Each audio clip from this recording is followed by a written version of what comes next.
The True Story of the Three Little Pigs by Scieszka.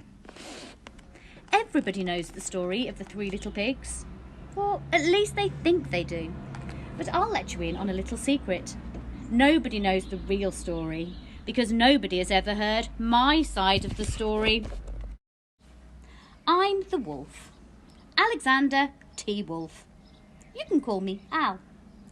I don't know how this whole big bad wolf thing got started, but it's all wrong. Maybe it's because of our diet. Hey, it's not my fault wolves eat cute little animals like bunnies and sheep and pigs. That's just the way we are. If cheeseburgers were cute, folks would probably think you were big and bad too. But like I was saying, the whole big bad wolf thing is all wrong. The real story is about a sneeze and a cup of sugar. This is the real story. Way back in Once Upon a Time, I was making a birthday cake for my dear old granny. I had a terrible sneezing cold. I ran out of sugar. So I went next door to ask if I could borrow a cup of sugar. Now, the guy next door was a pig, and he wasn't too bright either. He had built his whole house out of straw. Can you believe it? I mean, who in his right mind would build a house out of straw? So, of course, the minute I knocked on the door, it fell right in.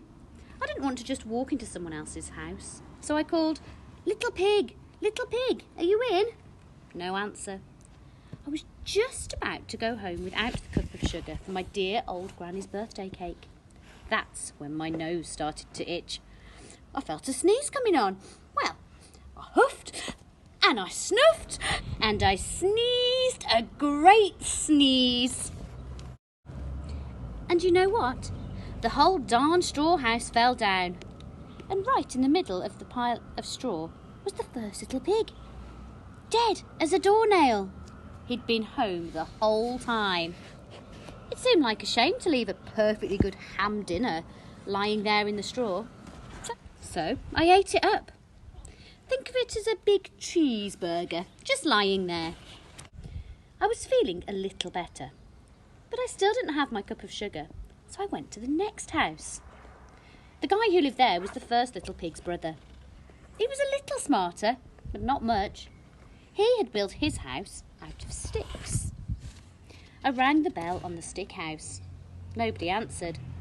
I called, "Mr. Pig, Mr. Pig, are you in?" He yelled back, "Go away, wolf. You can't come in. I'm shaving the hairs on my chinny chin chin." I had just grabbed the doorknob when I felt another sneeze coming on. I huffed and I snuffed and I tried to cover my mouth, but I sneezed a great sneeze. And you're not going to believe it, but this guy's house fell down, just like his brother's. When the dust cleared, there was the second little pig, dead as a doornail, wolf's honour. Now, you know food will spoil if you just leave it out in the open. So I did the only thing there was to do. I had dinner again. Think of it as a second helping. I was getting awfully full, but my cold was feeling a little better, and I still didn't have that cup of sugar for my dear old granny's birthday cake. So I went to the next house. This guy was the first and second pig's brother. He must have been the brains of the family. He'd built his house out of bricks. I knocked on the brick house. No answer.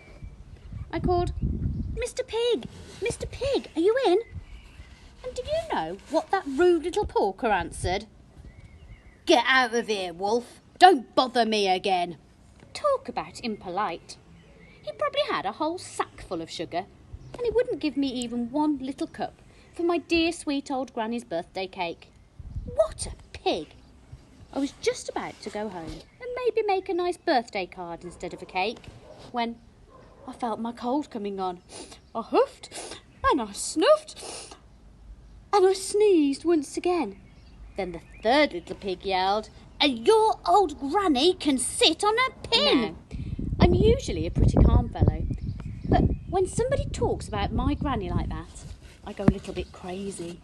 When the cops drove up, of course, I was trying to break down this pig's door, And the whole time I was huffing and puffing and sneezing and making a real scene. The rest, as they say, is history. The news reporters found out about the 2 pigs I'd had for dinner. They figured a sick guy going to borrow a cup of sugar didn't sound very exciting. So they jazzed up the story with all of that huff and puff and blow your house down. And they made me a big bad wolf. That's it. The real story. I was framed. But maybe you could loan me a cup of sugar?